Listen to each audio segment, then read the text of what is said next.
we do know what we're going to get basically, but what we're doing, which is a little different than, say, creating a painting or a clay pot, is we're welding glass that's 2,000 degrees and it's very heavy on the end of a 5-foot pipe, and we're harnessing that energy and that hot molten media, making it respond to our will with our bare hands on the 2,000 degree surface.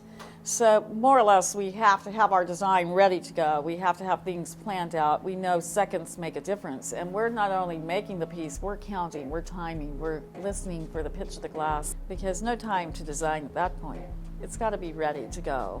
So once we take our last gather of crystal over our bubble, we're going to roll it into that design and let that spontaneity occur within boundaries of our design.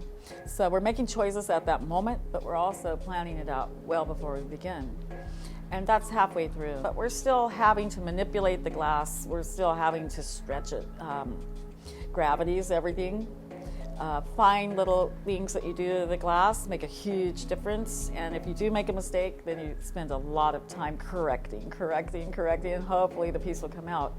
But mainly it's a lot of careful action, as well as spontaneous choices within a set boundary.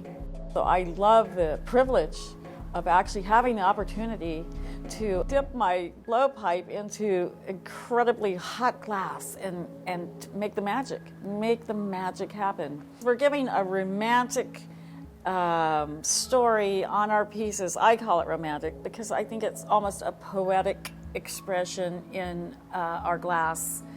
Instead of words, it's a feeling, but we're telling the story around the piece with our design.